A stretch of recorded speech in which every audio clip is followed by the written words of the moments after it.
Hermanos, que el Señor les bendiga grandemente. Aquí estamos nuevamente con una clase más, ¿verdad?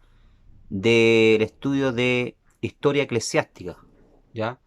Del curso medio en teología de la Escuela de Tespe. Le doy la bienvenida nuevamente a todos los alumnos, que el Señor les bendiga grandemente. Y hoy vamos a continuar entonces con el cuarto periodo, ¿verdad? De la iglesia, ¿ya? Vamos al cuarto periodo entonces ya de la iglesia. Hemos visto los otros periodos. Hoy pasamos al cuarto periodo de la iglesia, ya la iglesia medieval. Y este periodo, ¿verdad?, va desde la caída de Roma, del 476 después de Cristo, hasta la caída de Constantinopla, el 1453 después de Cristo. Y lo último que vimos, ¿verdad?, fue la caída de Roma.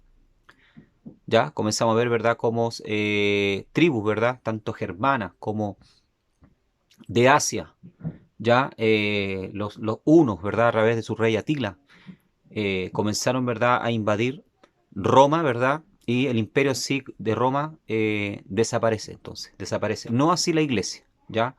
A pesar de que el imperio romano desapareció, ¿verdad?, pero el poder eclesiástico, ¿verdad?, religioso de la época no desaparece, ¿ya? Estamos en la página número 22, ¿ya? Y leemos Apocalipsis capítulo 2, verso 20, que tiene que ver mucho, ¿verdad?, con este periodo. Pero tengo unas pocas cosas contra ti, que toleras que esa mujer Jezabel, que se dice ser profetisa, enseñe y seduzca a mis siervos a fornicar y a comer cosas sacrificadas a los ídolos. ¿Ya? Este texto, ¿verdad?, refleja en sí lo que es este periodo, el periodo medieval en que la iglesia, ¿verdad?, occidente, la iglesia romana, ya comienza a adquirir, ¿verdad?, poder, y a medida que va adquiriendo poder, tanto eclesiásticamente, ¿verdad?, como políticamente, comienza a corromperse, ya, y a prostituirse con las naciones.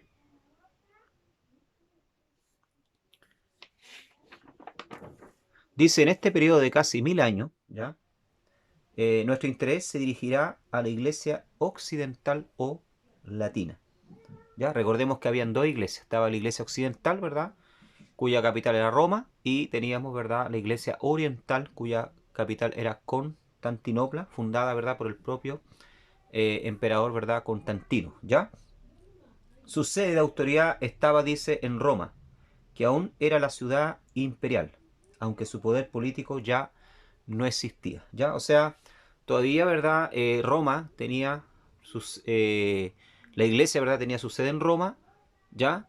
Pero ya no tenía ese poder, ¿verdad?, como imperio, lo había perdido. Recordemos que Roma cayó, ¿verdad?, como dije anteriormente, pero no así su poder religioso, ¿ya? Porque todavía, ¿verdad?, los obispos, ¿ya?, que dirigían la diócesis de Roma, ¿verdad?, tenían cierto poder y estaban adquiriendo poder. Vamos a ver que en este periodo medieval, ¿verdad?, ellos adquieren mucho poder, incluso, ¿verdad?, sobre las naciones. No solamente, ¿verdad?, sobre la iglesia y sobre los otros obispos, sino también, ¿verdad?, sobre las naciones, ¿ya?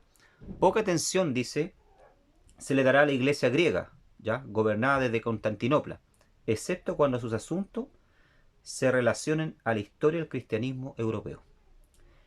Dice acá, el hecho más notable en los 10 siglos de Edad Media es el desarrollo del poder papal, dice. Ya hemos visto cómo el Papa de Roma afirmaba ser el obispo universal, dice, y cabeza de la iglesia. Ahora afirma ser gobernador sobre las naciones, los reyes y emperadores. Este desarrollo tuvo tres periodos: crecimiento, culminación y decadencia. ¿Qué quiere decir esto entonces? Ya hemos visto, ¿verdad?, en el periodo anterior, ya, que el Papa ya venía dando signos, ¿verdad? O el obispo, porque en la época no eran Papa todavía, ¿verdad? No se le daba ese título, ¿ya? El obispo de Roma quería estar sobre encima, ¿verdad?, de los otros obispos. Y no solamente quería tener, ¿verdad?, un poder eclesiástico, sino también quería y anhelaban, ¿verdad?, un poder, ¿verdad?, universal, ¿ya?, sobre incluso reyes y naciones, ¿ya? Y vemos que vamos a ver que en esta época, ¿verdad?, lo consiguieron, ¿ya? Hubo un tiempo en que incluso ellos llegaban, ¿verdad?, a gobernar y a decidir quiénes reyes, ¿verdad?, gobernaban sobre un país y a quienes ellos retiraban, ¿ya? A ese punto, ¿verdad?, llegó, ¿verdad?, el poder del Papa en la época. Origen del papado. ¿Cómo se originó, verdad, entonces el papado? Porque como les dije en los siglos anteriores, ¿verdad?, en el primer siglo, la iglesia no tenía papa, ¿ya? No existía la palabra papa, ¿ya? Lo que existía en verdad eran los ancianos y los obispos, pero no, ¿verdad?, el papado, como lo conocemos, ¿verdad?, hoy en día. A fines del siglo apostólico, dice, las iglesias eran independientes entre sí, siendo gobernadas cada una por una junta de pastores. O sea, este era el orden eclesiástico, ¿ya? En el primer siglo, ¿verdad?, de la iglesia apostólica.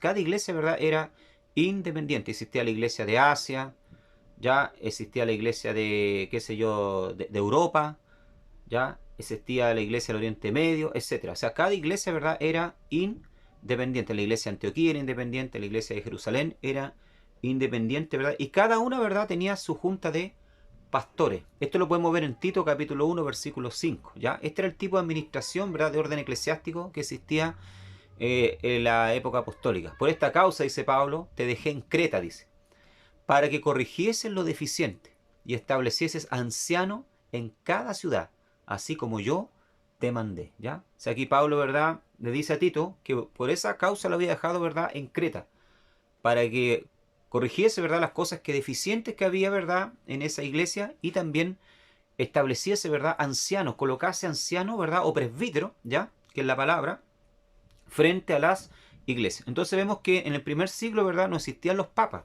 Lo que sí existían eran obispos y ancianos o presbíteros. Más tarde, dice, se le dio a este el título de obispo y a los otros se le llamó presbítero.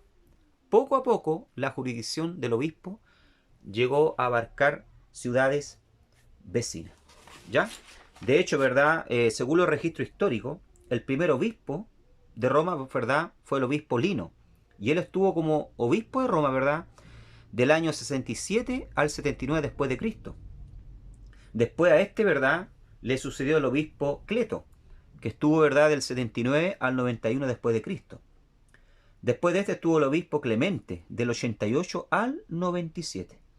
Estos tres, ¿verdad?, dejaron escrito y jamás, dice, reclamaron la supremacía sobre la iglesia universal. O sea, ellos nunca tuvieron, y se les pasó por la mente, ¿verdad, hermano?, ser papa o ser, ¿verdad?, cabeza, ¿verdad?, de la iglesia universal, ¿ya? En el año 100 al 154 hubo 6 obispos, más que dirigieron, ¿verdad?, Roma, pero ninguno se hacía llamar papa, ¿ya?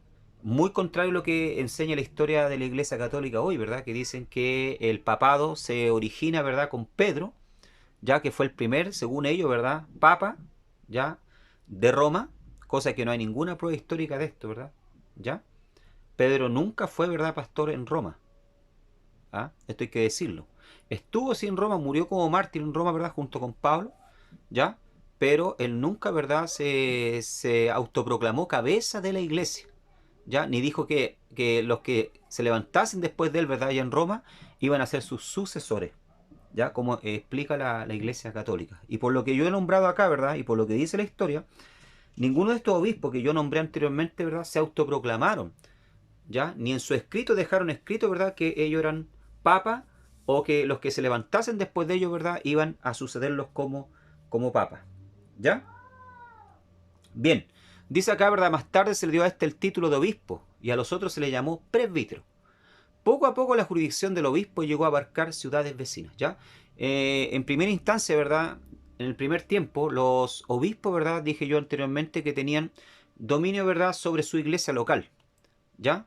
Pero a partir del concilio, ¿verdad?, ¿ya?, de Nicea en el 325 después de Cristo, ¿verdad?, se llegó a un acuerdo, ¿verdad?, en que estos obispos pudiesen, ¿verdad?, tener a cargo más de una iglesia, o sea, colocar otros obispos a cargo, ¿verdad?, ya de ellos, ya, o otros pastores a cargo, ¿verdad?, de los obispos, ¿ya? Pero no se hablaba, vuelvo a repetir, ¿verdad?, de un obispado, ¿verdad?, universal o del papado, ¿ya? Estamos viendo acá entonces cómo se originó, ¿verdad?, el papado, ¿ya? El primer papa, ¿ya? Vamos al primer papa. ¿ya? La palabra papa significa padre, ¿ya? Y se aplicaba, ¿verdad? Primeramente a todos los obispos occidentales, ¿ya? Entonces, eso quiere decir, ¿verdad? La palabra papa, quiere decir papá, ¿ya? Y de primera, ¿verdad? Se usaba, sí, se usaba, ¿verdad? Para referirse a ellos, ¿verdad? De una forma, ¿verdad? Respetuosa, porque los primeros miembros, ¿verdad? De la iglesia, los primeros cristianos miraban, ¿verdad? Al obispo o a los presbíteros, a los ancianos como papás espirituales. Entonces, en ese sentido, ¿verdad? Sí, al comienzo, ¿verdad? Se utilizó. Cerca del año 500, dice, comenzó a limitarse al obispo de Roma, ¿ya? O sea, en el año 500 después de Cristo se comenzó, ¿verdad? A utilizar la palabra papa, ya no en un sentido, ¿verdad? Como de respeto, ¿verdad? Sino como un obispo, ¿verdad? Universal, como cabeza de la iglesia. Y pronto llegó a significar, en el uso común, Padre universal, ¿ya? Padre universal. O sea, cuando alguien le dice, ¿verdad? Al Papa de ahora, ¿verdad? Papa le está diciendo tú eres el cabeza, ¿verdad? O el Padre universal de la iglesia. Padre universal, es decir, obispo sobre la iglesia entera. En la lista, ¿verdad? Romana, ya esto en los libros, ¿verdad? Romanos históricos, de Papa se incluye a los obispos de Roma desde el primer siglo en adelante. Pero durante 500 años los obispos de Roma no fueron papas, o sea, obispos universales. Claro, o sea, en la historia de la Iglesia Católica, en los libros de la Iglesia Católica, figuran, ¿verdad?, utilizando la palabra papa desde el primer siglo, o sea, desde Pedro hacia adelante. Pero nosotros vemos, ¿verdad?, ni en la Biblia, ni en ningún, ¿verdad?, escrito que no sea católico, nosotros podemos ver, ¿verdad?, o histórico, ¿ya? Ni siquiera me refiero a escritos, ¿verdad?, protestantes, ¿ya? Vemos que durante los primeros 500 años, ¿verdad?, nunca se utilizó la palabra papa para referirse, ¿verdad?, a un obispo, ni tampoco en el sentido de que él era el cabeza o padre universal, ¿verdad?, de la iglesia. Fue en el concilio de Sándica, ¿verdad?, en el 343 después de Cristo, donde se reconoce, ¿ya?, la autoridad suprema del Papa de Roma sobre la demás diócesis universal, dice. O sea, lograron finalmente, ¿verdad? El obispo logró finalmente, el obispo de Roma, imponerse sobre las demás iglesias. ¿Ya? Se hizo un concilio allá en el año, ¿verdad?, 343. ¿Ya? Esto no está en el material, así que pueden anotarlo, ¿ya?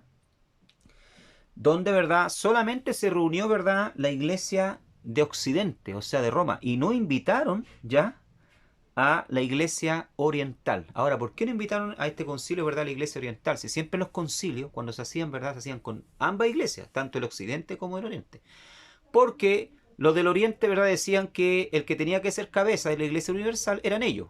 Y los de occidente también peleaban, verdad, por el papado, por ser cabeza de la iglesia universal. Entonces, verdad, esto, como dicen acá, verdad, se avivaron, ya hicieron un concilio entre ellos, la iglesia occidente de Roma, en el 300, ¿verdad?, 43 después de Cristo, ¿ya? Y aquí, ¿verdad?, se reconoció la autoridad del obispo de Roma, ¿ya?, sobre las demás iglesias. Desde ahí comenzó, ¿verdad?, entonces a llamársele el Papa de la Iglesia Universal. Fue en el año 343. Lógicamente la Iglesia Oriente nunca, ¿verdad?, reconoció esto. Reconoció al obispo, ¿verdad?, o al Papa de Occidente como el Papa de la Iglesia Universal. De hecho, hasta el día de hoy, la Iglesia Ortodoxa, ya, del Oriente no reconoce al Papa, ¿verdad?, de la Iglesia Occidental como el cabeza universal de la Iglesia, y hasta el día de hoy, ¿verdad?, están divididos. Creo que han hecho reuniones juntos, han tratado de reconciliarse, pero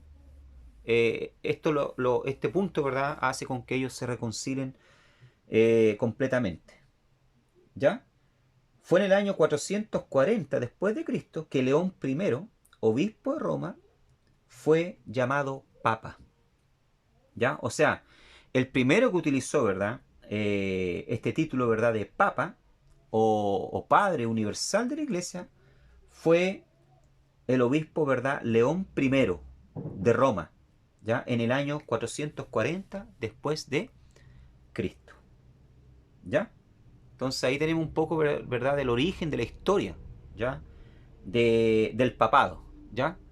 Ahora, ¿qué utilizan ellos como base? ¿Dónde ellos sustentan, verdad, esta teoría de que ellos son, verdad, la cabeza de la iglesia? ya el Papa, el Padre Universal, ¿verdad? Y que ellos, la Iglesia Occidente, y que ellos tienen este derecho. Las bases del papado, según la Iglesia Católica Romana, son Pedro. Ya, según ellos, ¿verdad? La base de la Iglesia, ¿verdad? Sobre la cual Cristo fundó su Iglesia, ¿verdad? Es la persona, ¿verdad? De Pedro. La tradición dice católica romana de que Pedro haya sido el primer papa es neta y llanamente una ficción. No hay evidencia, repito, histórica alguna de que haya sido obispo de Roma jamás. ¿Ya? O sea, Pedro no se atribuyó este nombramiento, ¿verdad? Ni este título nunca. Y tampoco hay evidencia histórica. Como vuelvo a repetir, Pedro murió como mártir en Roma, ¿ya? Durante la persecución, ¿verdad? Que hubo en Roma en el año 60 aproximadamente, cuando Nerón quemó, ¿ya? Roma, juntamente con Pablo, murieron, ¿verdad? Como mártires allá en Roma. Pero no hay registro histórico de que él haya sido obispo o cabeza, ¿verdad? O pastor de la iglesia en Roma. ¿Ya? No hay evidencia histórica alguna de que haya sido obispo de Roma jamás. Tampoco reclamó para sí mismo una autoridad tal como pretenden sus sucesores. De hecho, lo podemos ver en su escrito, en 1 de Pedro, capítulo 5, verso 2 y 3, ¿verdad? Él dice, apacentar la grey de Dios, aquí él escribiéndole, ¿verdad? Como pastor, ¿ya? Le da un consejo a los otros pastores y dice, apacentar la grey de Dios que está entre vosotros, dice, cuidando de ella, no por fuerza, que es lo que Roma, ¿verdad? Siempre ha querido hacer, ¿ya? Llevar la iglesia, ¿verdad? Al punto que si tienen que usar las armas, ¿verdad? Usar la fuerza, lo hacen. Han convertido pueblos, ¿verdad? Y lo hemos visto acá mismo en la historia, ¿verdad? De cuánto se llama, de las conquistas, ¿ya? De tanto de América, ¿verdad? De otros países que han convertido a los indios y a los pueblos muchas veces con una mano en la cruz y la otra en la espada, ¿ya? Dice, apacentar la grey de Dios que está entre vosotros, cuidando de ella, no por fuerza, dice, sino voluntariamente. No por ganancias deshonestas, que es lo que también, ¿verdad? La iglesia medieval de esta época, ¿verdad? Hacía. Ya muchos eran movidos, ¿verdad? Por ganancias. Sino con ánimo pronto, dice. No como teniendo señorío sobre los que están a vuestro cuidado, sino siendo ejemplo de la grey. O sea, aquí vemos, ¿verdad? En estas palabras podemos ver que Pedro en ningún momento, ¿verdad? Tenía pretensiones, ¿verdad? De ser el Papa o el cabeza universal de la iglesia. Al contrario, ¿verdad? De una forma humilde, él muestra cómo tienen que ser los pastores, cómo tienen que apacentar la grey del Señor. ¿Ya? Bien, continuamos. Estamos en la página número 22 y 23. ¿Ya? Vamos a la página 22, exactamente. ¿Ya? ¿Qué enseña la Biblia? ¿Ya? Sobre el papado, si es bíblico o no. Ahí vemos la imagen, ¿verdad? Su mano derecha. Entonces, un cuadro, ¿verdad? Creado, tiene que haber sido creado, ¿verdad? Por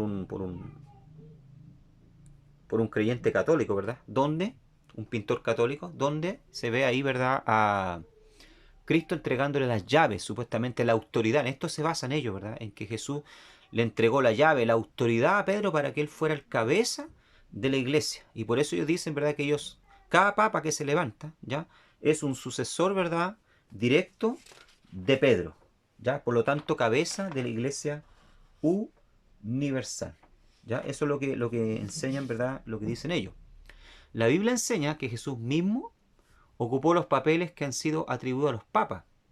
Dice, Cristo es la cabeza sobre la iglesia. Y no, ¿verdad?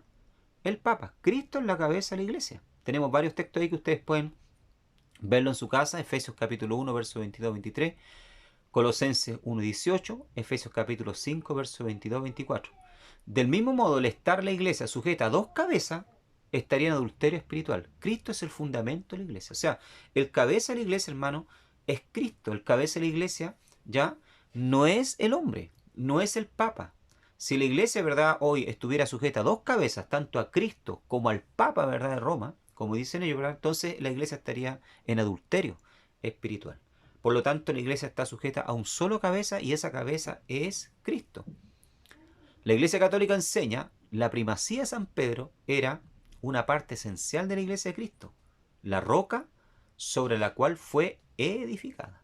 Pero vamos a ver, ¿verdad?, un texto bíblico para demostrar lo que yo le estoy diciendo. Vamos a Efesios capítulo 1, versos 22 y 23. Dice, y sometió todas las cosas bajo sus pies, y lo dio por cabeza sobre las cosas a la iglesia, sobre todas las cosas a la iglesia, la cual es su cuerpo, la plenitud de aquel que todo lo llena en todo. Dice que Dios, ¿verdad?, sometió todas las cosas bajo los pies de Cristo y lo dio por cabeza sobre todas las cosas a la iglesia. Entonces, aquí vemos por el texto, ¿verdad?, que el cabeza de la iglesia, ¿verdad?, es Cristo, no es el hombre. No es, ¿verdad?, el obispo de Roma o el papa, ¿ya? Y aquí también la Iglesia Católica enseña la primacía de San Pedro era una parte esencial de la Iglesia de Cristo, la roca sobre la cual fue edificado. O sea, ¿qué están diciendo ellos acá, verdad? Que Cristo, ¿verdad?, colocó como fundamento de la Iglesia, ¿verdad?, la persona de Pedro. La casa de Dios siempre necesitará, dice, su fundamento. En consecuencia, la autoridad de Pedro y los papas subsiguientes es el verdadero fundamento de la Iglesia Católica. Eso es lo que enseñan ellos, que desde Pedro, ¿verdad?, hasta los papas actuales, ¿ya?, ellos son, ¿verdad?, el fundamento sobre el cual la iglesia está edificada. No obstante, solamente un ser divino puede ser correctamente el fundamento para la iglesia de Dios. O sea, bíblicamente, hermano, es imposible que Cristo haya fundado su iglesia sobre un hombre.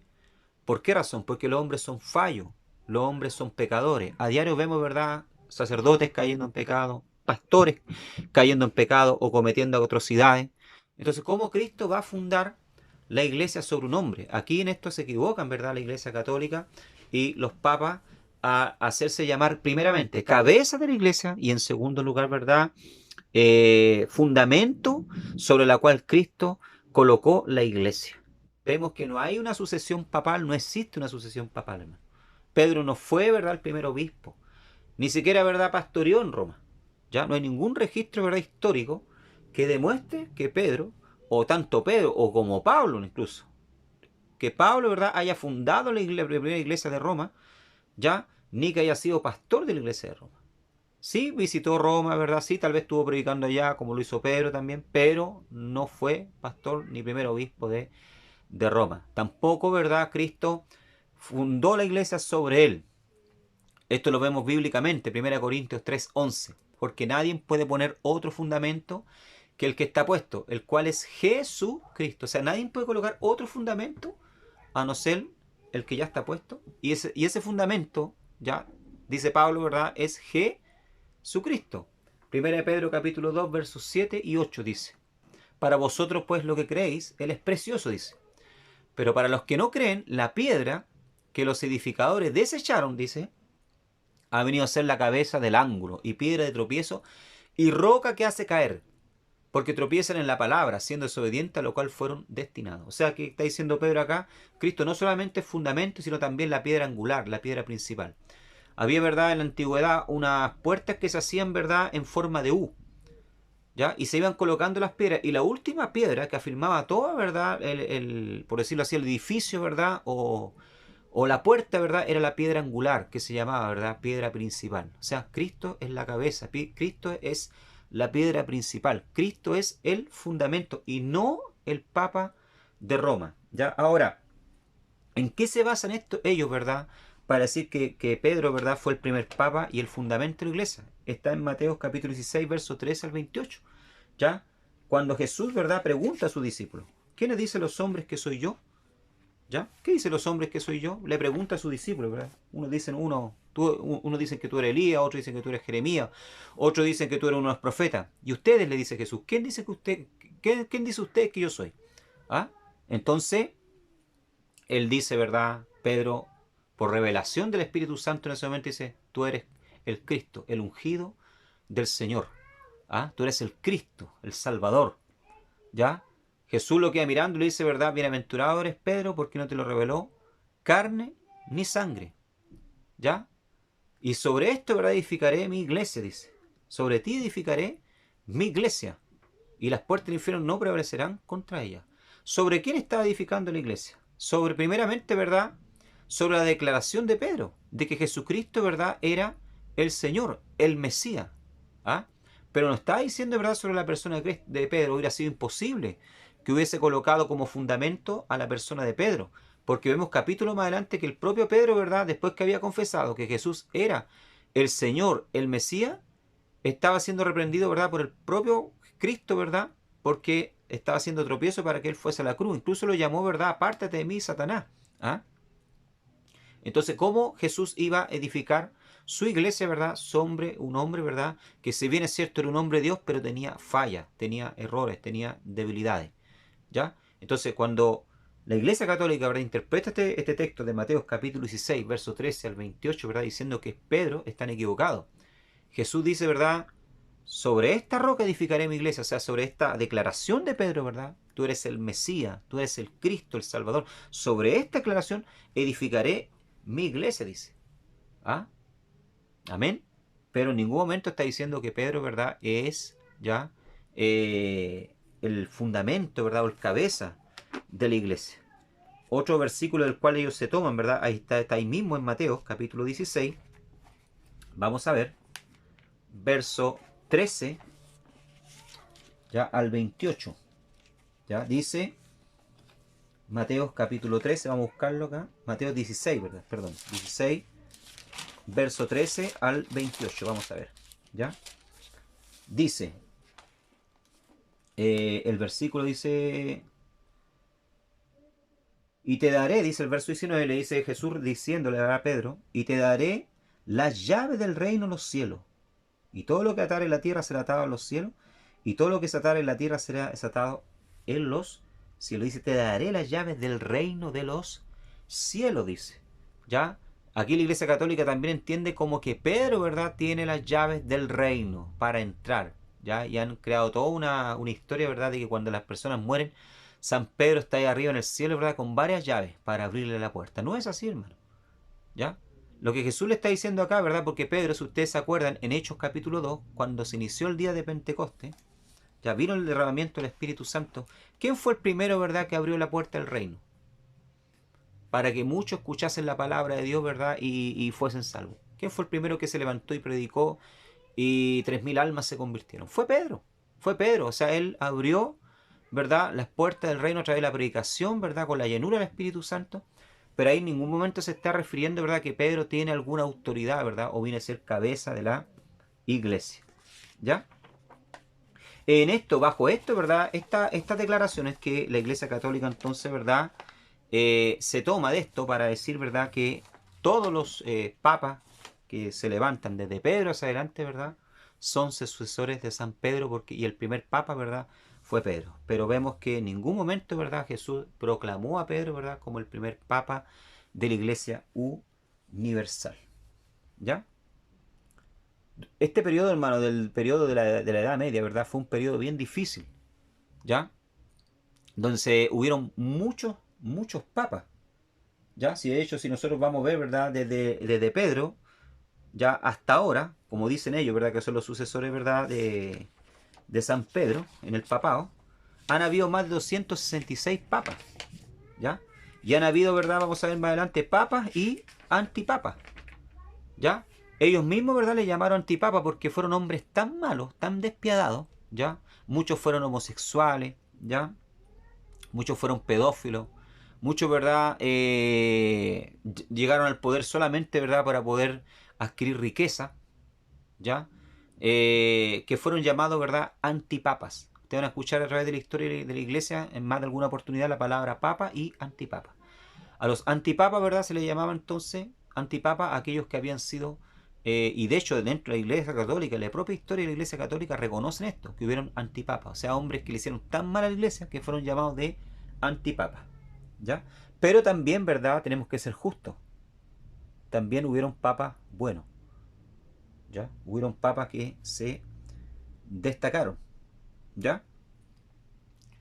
El periodo de crecimiento del poder papal, ¿ya?, empezó, dice, con el pontificado de Gregorio I, llamado, ¿verdad?, y conocido como el Grande. ¿Ya? Gregorio I, ¿verdad?, nació en Roma, Italia, en el 540 después de Cristo. Y dice la historia, ¿verdad?, que fue sumo pontífice y doctor de la Iglesia, del 590 al 604 después de Cristo. Estudió Derecho y ejerció como prefecto de Roma, cuenta la historia. Y que En aquella época, ¿verdad?, el imperio atravesaba una difícil situación económica, política y social. Y al morir el padre, ¿verdad?, de Gregorio, tomó toda su herencia, ¿verdad?, y la entregó a los pobres y a la iglesia. O sea, aquí Gregorio, ¿verdad?, llamado Gregorio el Grande, porque llegó a ser, ¿verdad?, un buen papa, ¿verdad?, fue un buen obispo de Roma. Es un hombre, ¿verdad?, que también se destacó como un buen papa en la época. Después llegó el poder papal, ¿verdad? Y por decirlo así, ¿verdad? Su poderío, ¿verdad?, y su grandeza llegó a su apogeo bajo Gregorio VII, mejor conocido como Hildebrando. Estos dos papas, ¿verdad?, tanto Gregorio I como Gregorio VI, ¿verdad?, fueron grandes papas, fueron grandes, ¿verdad?, podemos decirlo así, hombres de Dios. Aunque también, ¿verdad?, tuvieron sus errores, sus fallas, ¿ya?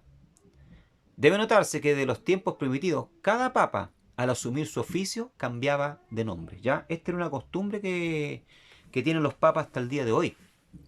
¿Ya? No asumen, ¿verdad?, el pontificado, no asumen, ¿verdad?, la diócesis con el nombre propio, con el cual ellos le colocaron sus padres, ¿verdad?, cuando nacieron, sino que se cambian el nombre, ¿verdad?, colocándose, ¿verdad?, el nombre de algún personaje bíblico, algún apóstol o, ¿verdad?, de algún santo, ¿verdad?, que ellos tienen en consideración porque fue un hombre, ¿verdad?, consagrado o viceversa, etcétera.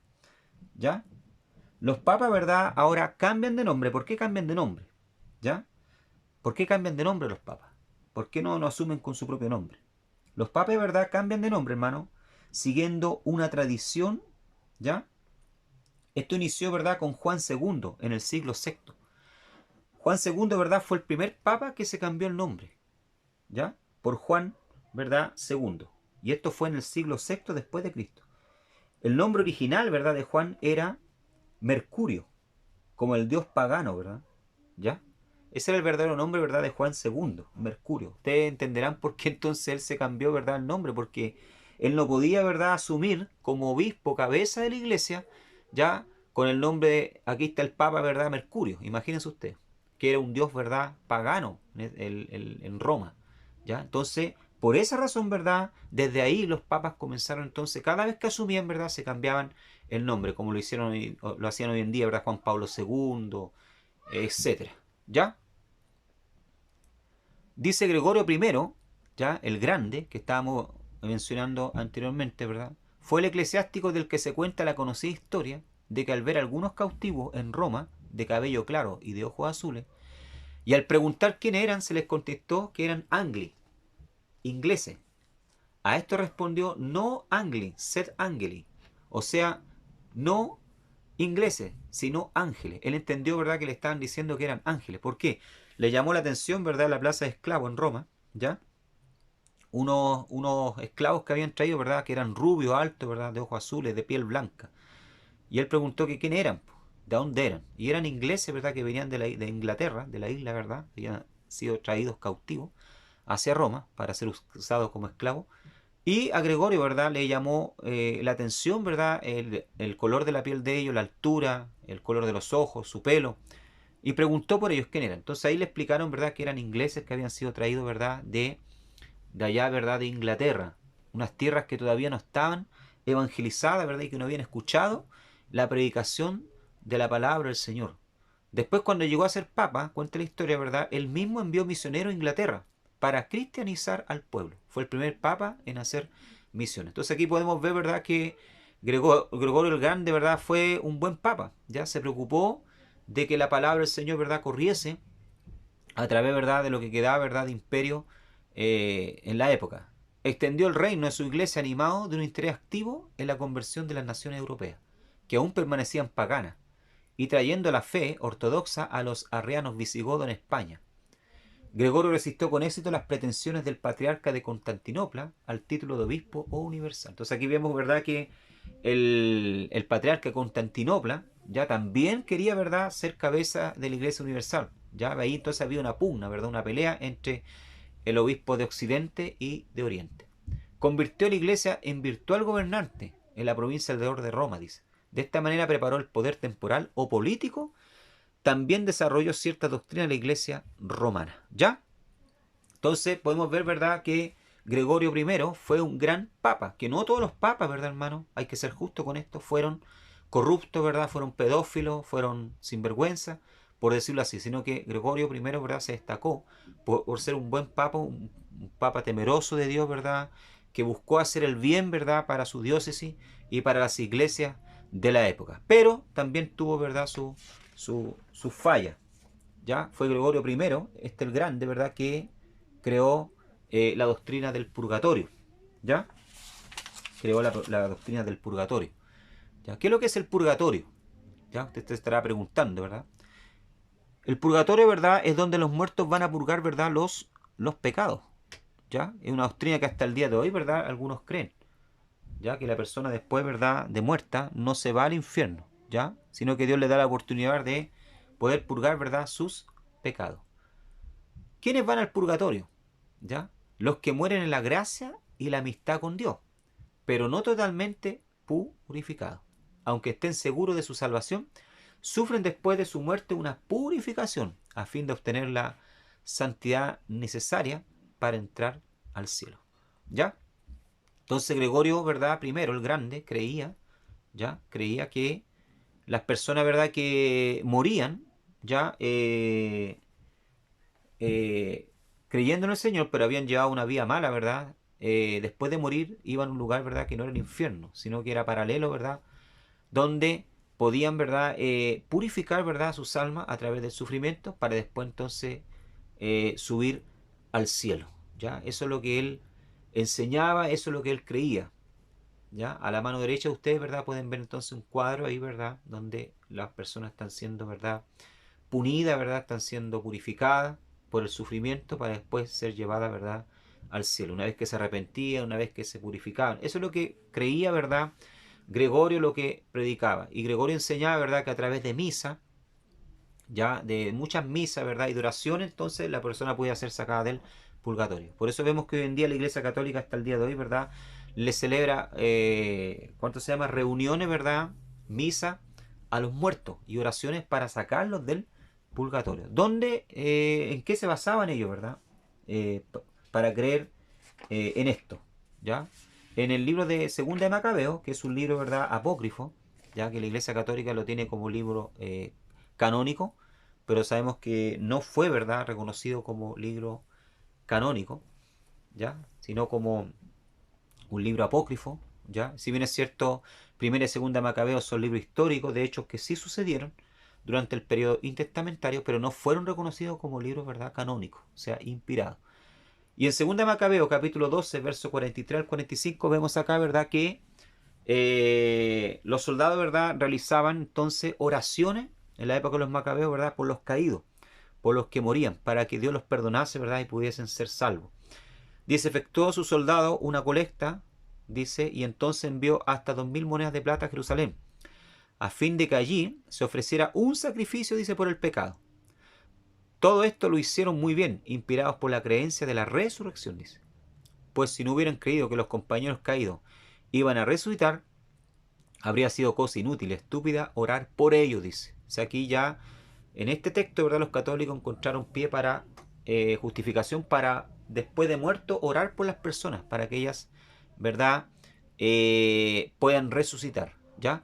Pero creían firmemente en una valiosa recompensa para los que mueren como creyentes. De ahí que su inquietud era santa y de acuerdo con la fe, esta fue la razón por la cual Judas, dice, ofreció este sacrificio por los muertos para que fueran perdonados de sus pecados. Por eso que vemos, ¿verdad?, en los entierros muchas veces, ¿verdad?, católicos hoy, que durante la misa se ora por los muertos, para sacarlos del purgatorio, ¿ya? Eso dice la Biblia católica en 2 Macabeos, capítulo 12, verso 43 al 45, ¿ya? Pero si nosotros, ¿verdad?, como cristianos, hermanos, fuésemos a creer en el purgatorio, entonces estaríamos haciendo ineficaz el sacrificio de Cristo.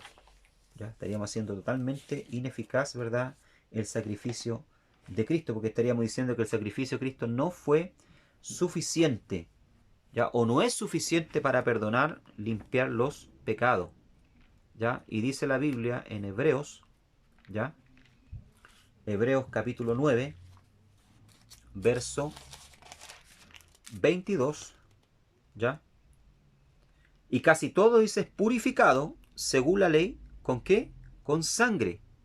Y sin derramamiento de sangre no se hace remisión. Y Pablo sigue diciendo, fue pues necesario que las figuras de las cosas celestiales fuesen purificadas así, pero las cosas celestiales mismas con mejores sacrificios que esto. Porque no entró Cristo en el santuario hecho de mano, figura del verdadero, sino en el cielo mismo, para presentarse ahora por nosotros ante Dios. Y no para ofrecer muchas veces como entra el sumo sacerdote en el lugar santísimo cada año con sangre ajena. Dice, de otra manera le hubiera sido necesario padecer muchas veces desde el principio del mundo. Pero ahora la consumación de los siglos se presentó una vez para siempre por el sacrificio de sí mismo para quitar de en medio el pecado. ¿Ya? O sea, dice acá, ¿verdad? Que todos los sacrificios, ¿verdad? Son purificados ¿con qué? Con sangre. ¿Ya? Y Cristo, ¿verdad? Se ofreció una vez con su propia sangre, ¿verdad? Para purificarnos de todo pecado. Por lo tanto, ¿verdad? El sacrificio de Cristo es único. No necesita más, no necesitamos, ¿verdad? Ir al purgatorio a purgar los pecados. Si aceptamos a Cristo como nuestro Salvador, ya fuimos perdonados, ya fuimos salvos, ¿ya? Y somos salvos. Sabemos que mientras hay vida, ¿verdad? Hay esperanza para el hombre. Pero una vez que él muere y parte, ¿verdad? Esta vida sin Dios, ¿verdad? Ya no hay más oportunidad. Por lo tanto, ¿verdad? Gregorio fue un gran papa, un buen hombre de sentimientos buenos, ¿verdad? Pero aquí en la doctrina del purgatorio se equivoca. ¿Ya? El fraude de los papas. ¿Ya? Bueno, dentro de todo esto, como dije anteriormente, hubieron papas buenos, ¿verdad? Como hubieron papas malos. Hubieron también fraude, ¿verdad? Y muchas veces utilizaron estos fraudes, ¿verdad? Para poder enriquecerse ilícitamente, ¿ya? Aunque el hecho nos parezca extraño, en la Edad Media se presentó un número de fraudes píos, dice, para sostener la autoridad de Roma. ¿Por qué?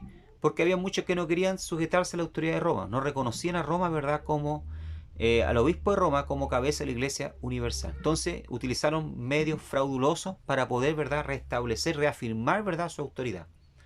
A pesar de los cambios en los gobiernos de los estados, la Iglesia permanecía fuerte. Aún así, para sostener su autoridad recurrió a fraudes píos que se llamaban, ¿verdad? Eran, como decimos hoy en día nosotros, mentiras piadosas. Era una época en que no se dudaba, se aceptaba a todo lo que Roma decía. Tuvieron que pasar siglos para desacreditar esto, dice. Presentaron, ¿verdad?, muchas veces documentos falsos, como la donación de Constantino. Era un documento que ellos inventaron, ¿verdad?, donde se daba autoridad suprema sobre la parte europea del imperio y proclamar al obispo de Roma sobre emperadores. O sea, según ellos, ¿verdad? Constantino, antes de morir, el Constantino el Grande, el primero del siglo 100, ¿verdad? Ya el que reconoció a la iglesia como la iglesia o como la religión oficial del imperio, ¿verdad? Había dejado un documento donde le daba plena, ¿verdad?, autoridad sobre las tierras de Europa. Mire, hermano, hasta donde llegaba la ambición, ¿ya? Sobre toda Europa, ¿verdad? Y también, ¿verdad?, le daba autoridad para ser cabeza de la iglesia universal, ¿ya? Muchas veces, ¿verdad?, se preparaban estos documentos, incluso, ¿verdad?, hubieron algunos que, como en la época se escribía con pluma, ¿verdad?, utilizaron hasta oro para hacer las letras con oro, como que venían, ¿verdad?, de los ángeles, ya, estas órdenes.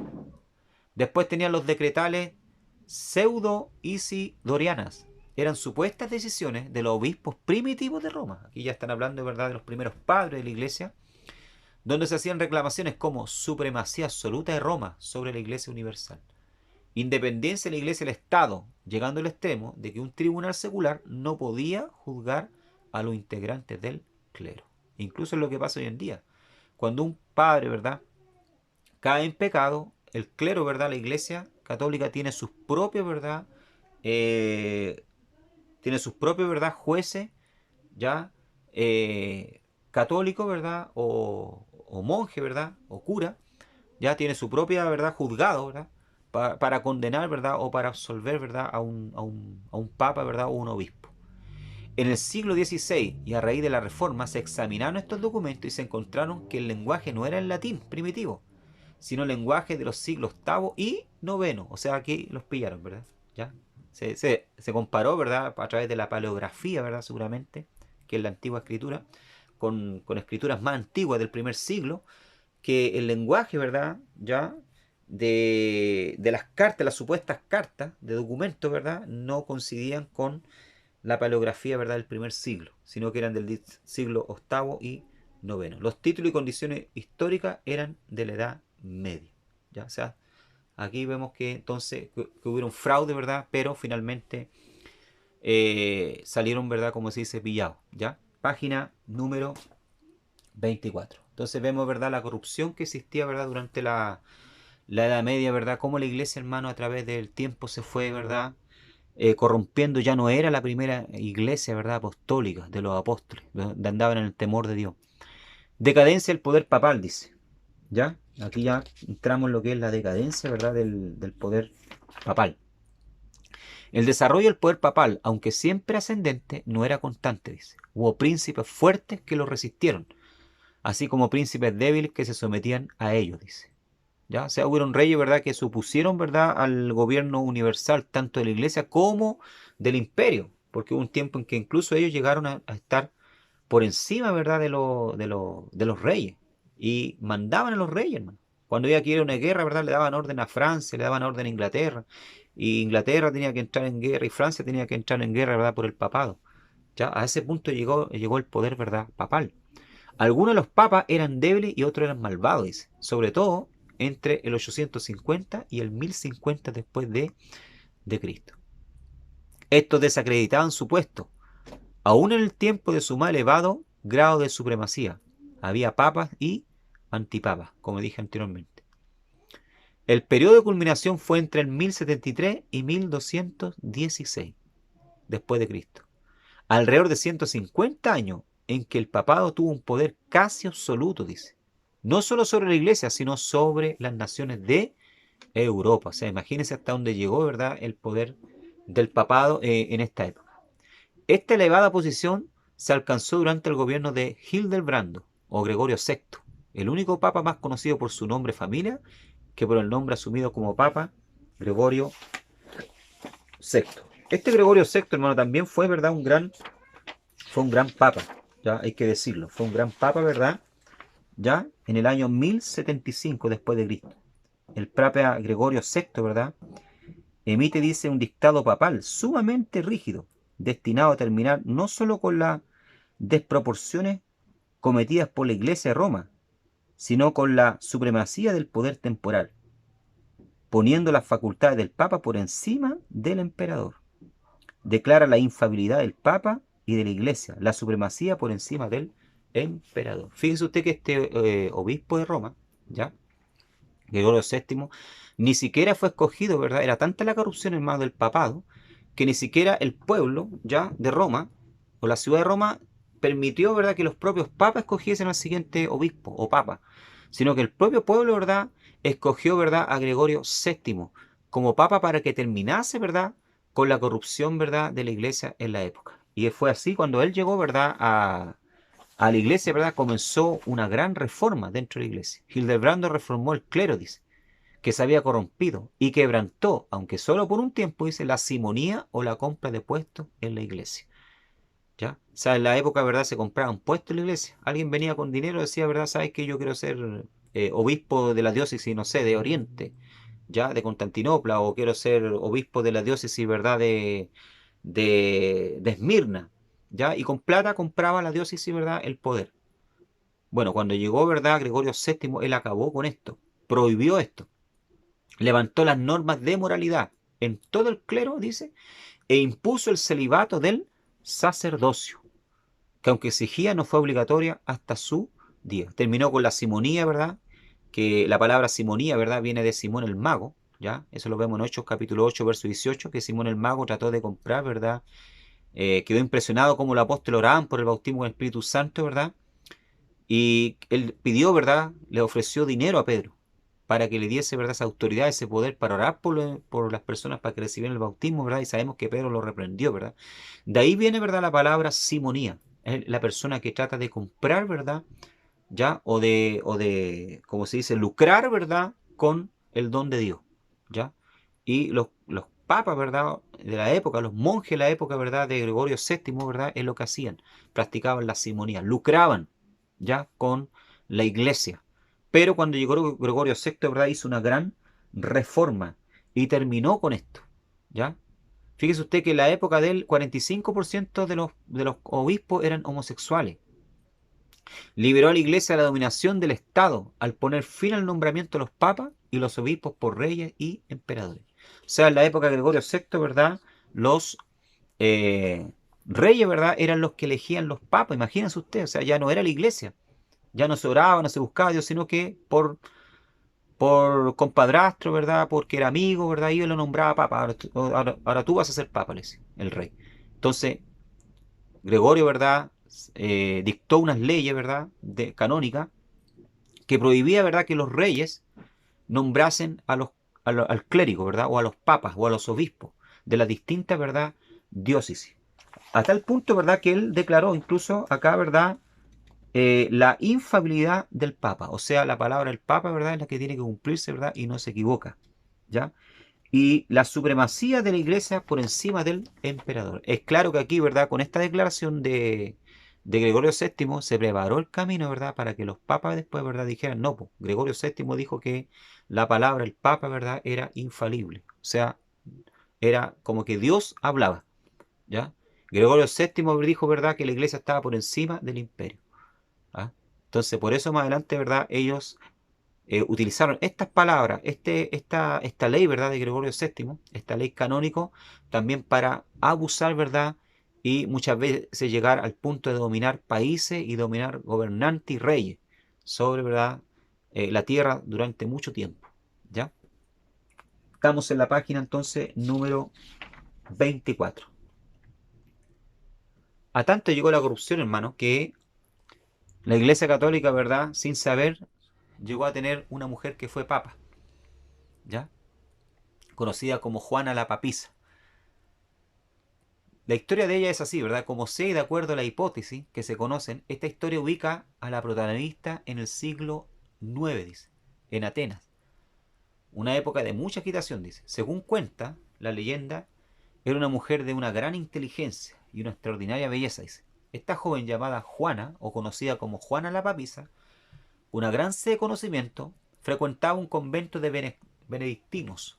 ¿Ya? Los conventos de los benedictinos, ¿verdad? En la época, hermano, eran las universidades ya de la época. Porque hasta esa época no existían, ¿verdad?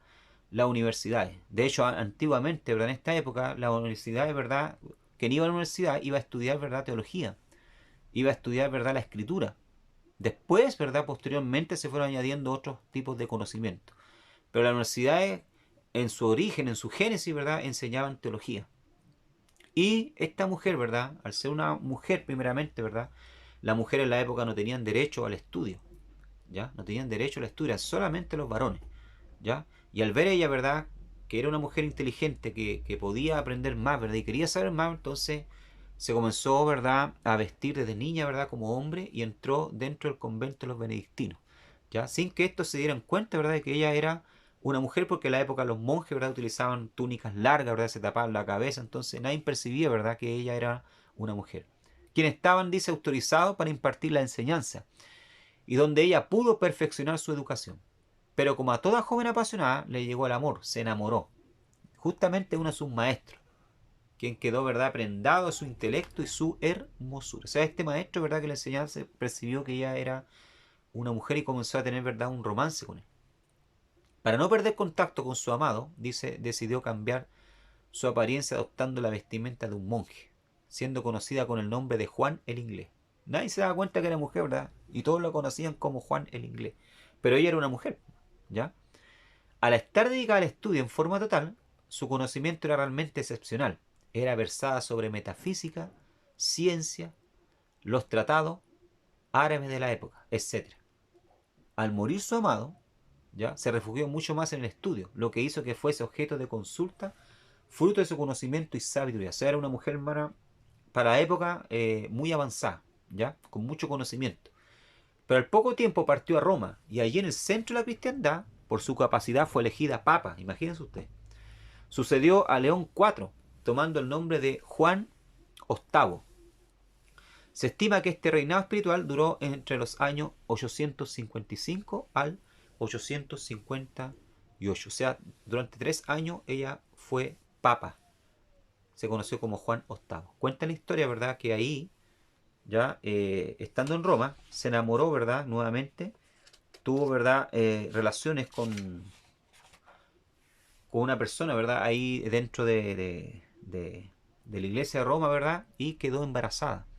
Y que en una procesión, ya en una procesión, ¿verdad? En una fiesta religiosa, cuando iba arriba del caballo, ¿verdad? Le vinieron los dolores de parto. Nadie se daba cuenta, ¿verdad? Que ella estaba embarazada y cayó al piso, ¿verdad? Y comenzó a concebir un hijo. La gente, ¿verdad? Escandalizada con esto, al ver esto, ¿verdad? Dice la historia, ¿verdad? Que se acercó a ella, la comenzaron a pisotear, ¿verdad? Y ella finalmente murió. Es claro que la Iglesia Católica no reconoce esto.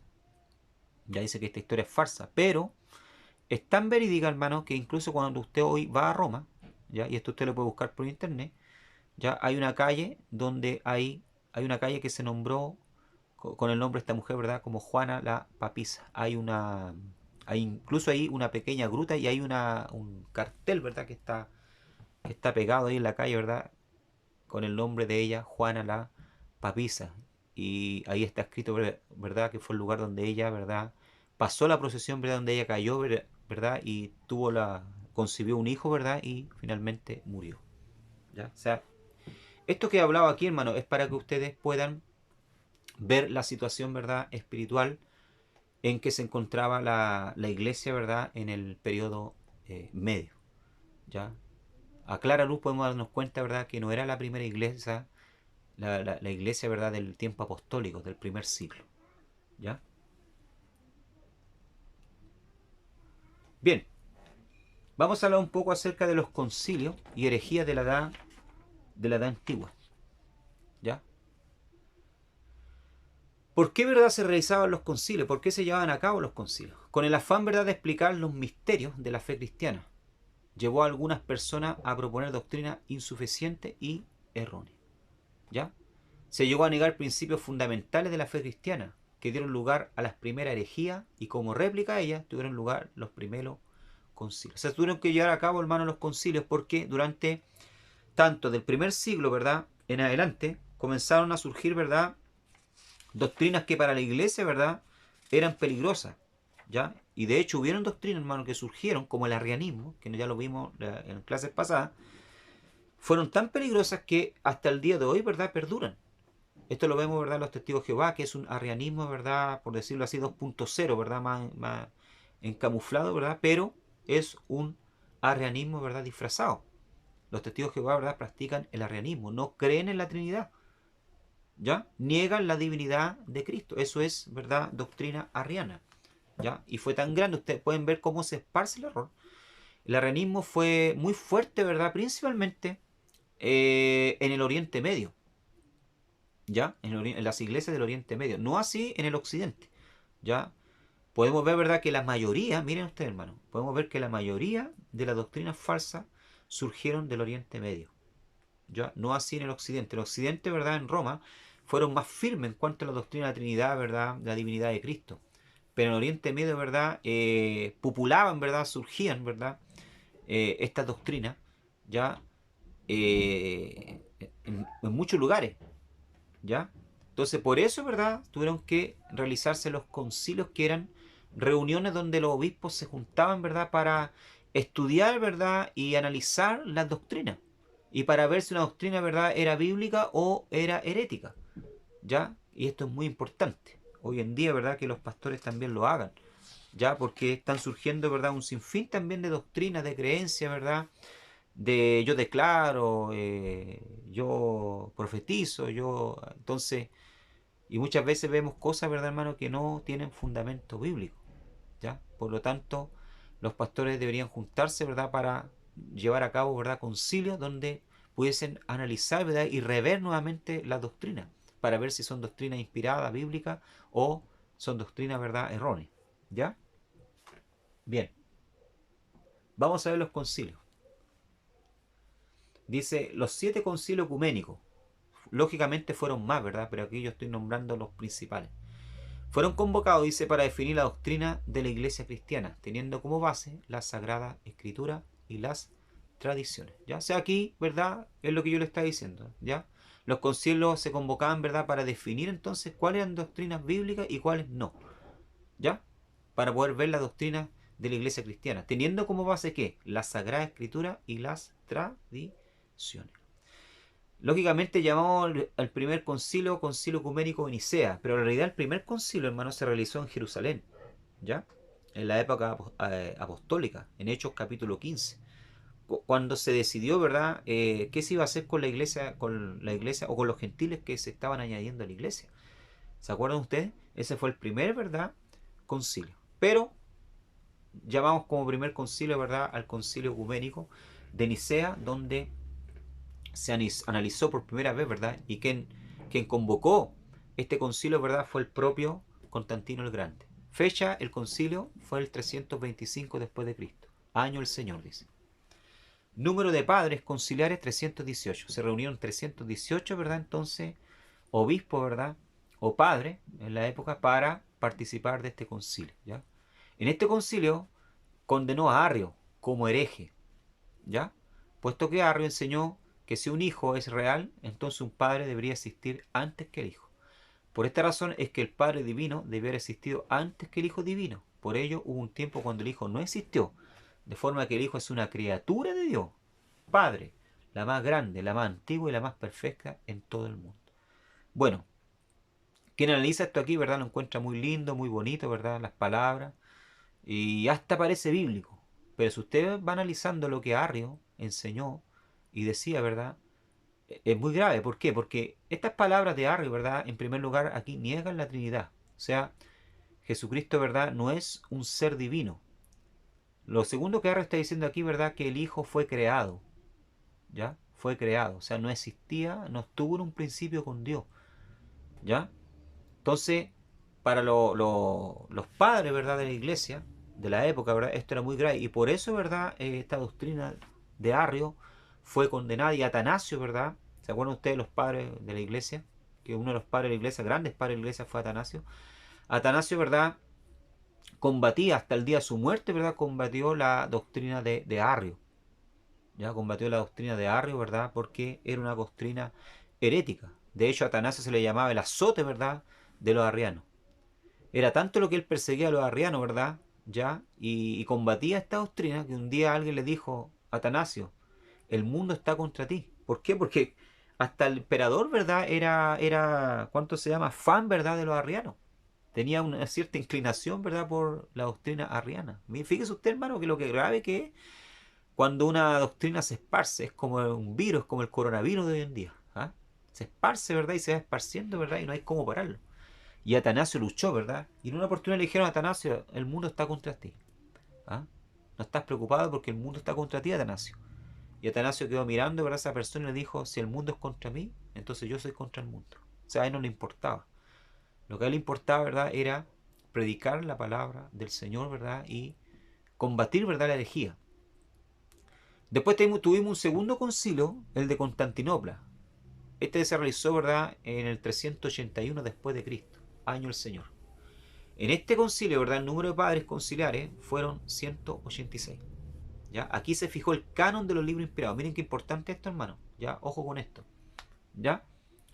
Aquí en el concilio, en el segundo concilio de Constantinopla, se fija el canon de los libros inspirados. O sea, aquí se decide qué libros son o no inspirados, tanto del Antiguo como del Nuevo Testamento. ¿Ya? O sea, la Biblia que usted tiene hoy en día en su mano, fue aquí donde se fijó y se dijo: ya, estos libros están dentro del canon, ¿ya? Y muchos quedaron afuera.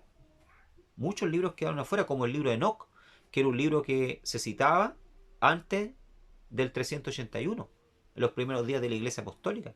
Se reconocía el libro de Enoch, ¿verdad?, como un libro canónico, pero aquí en el 381 ese libro quedó fuera.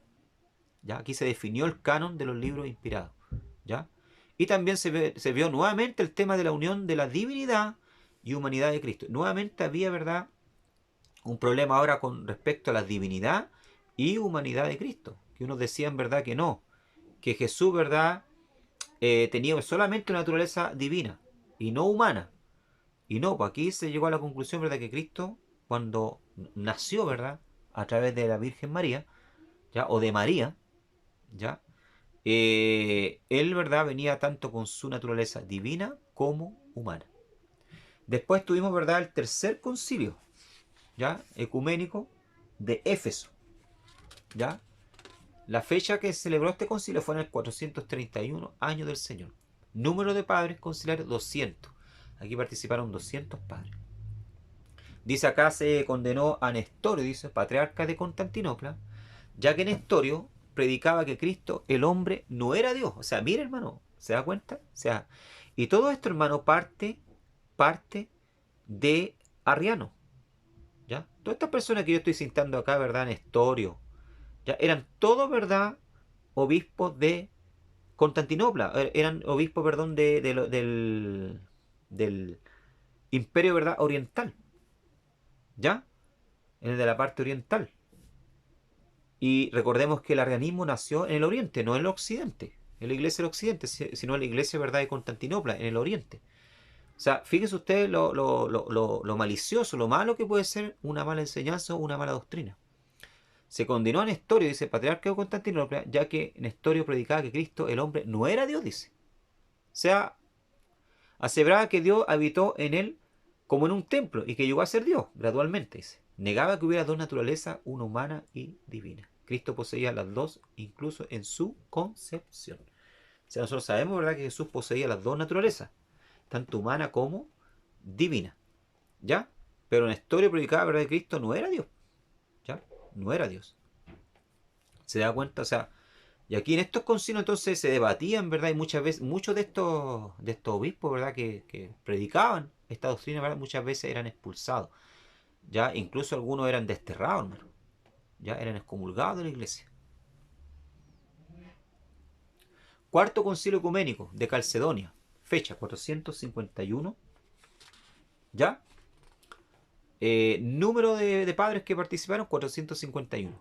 Conciliares, perdón, se celebró en el 451 después de Cristo y número de padres conciliares 630, imagínense. O sea, aquí vieron mucho más que en el primero y el segundo concilio. Condenó el monofisismo, dice, palabra proveniente de la palabra griega mono, única, porque Eutique negó que Cristo tuviera una naturaleza humana verdadera. O sea, mire, aquí nuevamente, ¿verdad?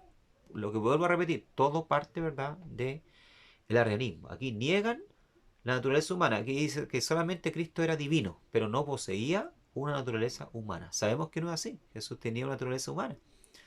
Él vivió como hombre, caminó como hombre, sufrió como hombre, ¿ya? Y eso lo muestra la propia escritura, que dice que el verbo era Dios y el verbo se hizo carne y habitó entre nosotros. O sea, poseía una naturaleza humana. Quinto concilio ecuménico de Constantinopla, fecha 451, año el Señor, dice. Número de padres conciliares 164. Dice la condenación de los tres capítulos. Condenó este concilio a la persona de Teodoro de Mopsuestia. Nuevamente la controversia de las dos naturalezas de Cristo. O sea, aquí se vuelve, había gente, hermano, porfiada, ya dura, que no entendía. ¿Ya? Se llegaba a acuerdo en un concilio, ¿verdad? Pero había gente que quería insistir en la misma doctrina. Quería insistir en la misma enseñanza. ¿Ya? Y esto, hermano, muchas veces surge. ¿Por qué razón? Porque hay personas que quieren andar solas, quieren caminar solas, no quieren sujetarse, ¿verdad?, a un ministerio, ¿verdad? No quieren aprender, no quieren ser enseñados por la palabra, ¿ya? Y ahí es donde comienzan a surgir, ¿verdad?, el peligro, comienza a surgir, ¿verdad?, las doctrinas falsas, porque comienzan a surgir las propias interpretaciones. Llegamos al sexto concilio ecuménico de Constantinopla, fecha 680, año del Señor, después de Cristo, número de padres conciliares 160. El resultado de este sexto concilio fue la condenación de la herejía del monotelismo. ¿Ya? La doctrina del monotelismo consistía, hermano, en una doctrina que no aceptaba, ¿verdad? Se les llamaba también monofisistas. ¿Ya? Se les conocía como monofisistas también. No aceptaban la humanidad de Cristo. Decían que Cristo, ¿verdad?, era únicamente, ¿verdad?, únicamente, ¿verdad?, Dios. ¿Ya? Y que él había venido como Dios, no como hombre. Que era imposible que haya venido como hombre. ¿Ya? Lógicamente, ¿verdad?, esta herejía, ¿verdad?, esta doctrina fue condenada. Séptimo concilio ecuménico de Nicea. Fecha 787, año del Señor. Número de padres conciliares 368. Se terminó este concilio que no se rindiera culto a oración a los íconos, sino de veneración. Ya aquí en el 787 ya está comenzando, hermano, a surgir el tema, el problema, ¿verdad?, de la veneración a las imágenes. ¿Ya? Y había gente dentro de la iglesia que no estaba de acuerdo y otros que sí. ¿Ya? Que unos decían, ¿verdad?, que no había que rendirle homenaje, ¿verdad?, ni a las pinturas, ni a los yesos, ¿verdad? Pero había gente, ¿verdad?, que sí insistía en esto, que había que adorar, ¿verdad?, a las imágenes, ¿ya? Y ahí hubo una, ¿verdad?, ¿cuánto se llama? Eh, un problema, ¿verdad? ¿Ya? Una controversia, ¿ya? Dice acá, además el concilio declaró que las figuras de la cruz y las imágenes santas hechas de piedra o de cualquier otro material se retendrían. O sea que podían tener, la verdad, se llegó a esa determinación, ¿verdad? Que podían tenerse, ¿verdad? Pero no venerarse, ¿ya? A esto se le llamaba iconoclasia, del griego ruptura de imágenes, ¿ya? Iconoclasia. O sea que no se podían, ¿verdad?, romper, pero tampoco, ¿verdad?, adorar, ¿ya? Entonces, pero aquí vemos cómo se empieza, hermano, a preparar el camino, ¿verdad?, hacia la idolatría, ¿ya? Incluso en uno de estos concilios, hermano, ¿ya? Creo que fue en este, si no me equivoco, no me falla bien la memoria.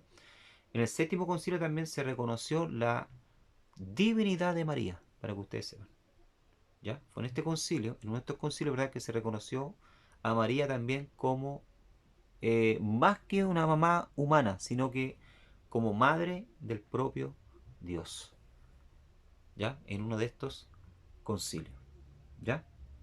Pero aquí ya como se ve claramente, se está comenzando entonces a preparar, ¿verdad?, el camino para la adoración de imágenes, ¿verdad? Poder, ¿verdad?, adorar, postrarse, ¿verdad?, delante de imágenes. Muy bien, hermanos, estamos llegando así entonces al final de esta clase. Todavía no terminamos, ¿verdad?, el periodo medio, ya el periodo medio. En la próxima clase vamos a continuar con el periodo medio. Vamos a hablar acerca de eh, ¿verdad?, de la expansión musulmana. Vamos a ver que en este periodo medio, ¿verdad?, comienza a expandirse, ¿verdad?, los musulmanes, nace, ¿verdad?, la religión, ¿verdad?, del islamismo, ¿ya?, del Islam, y comienzan, ¿verdad?, entonces a expandirse, ¿verdad?, por el imperio, y esto hace con que el imperio de Constantinopla finalmente, ¿verdad?, del Oriente, ¿verdad?, caiga, ¿ya? Y que la mayoría de la iglesia del Oriente, ¿verdad?, se convierta al islamismo, ¿ya? Deje el cristianismo y se convierta al islamismo, ¿ya? Vamos a ver también y hablar un poco acerca de las cruzadas, ¿ya? Durante también el periodo medio, ¿ya? Las cruzadas, estas guerras santas, ¿verdad?, que se llevaron a cabo en nombre de Dios, ¿verdad?, para liberar a Jerusalén, ¿verdad?, y Tierra Santa del dominio, ¿verdad?, turco y musulmán. Amén. Bien, que el Señor les bendiga grandemente. Estudien, ya. Nos están quedando 3 clases más para terminar entonces este estudio de historia de la iglesia, y estaremos ya entonces haciendo la prueba para terminar esta materia. Que el Señor les bendiga grandemente. Será hasta la próxima semana.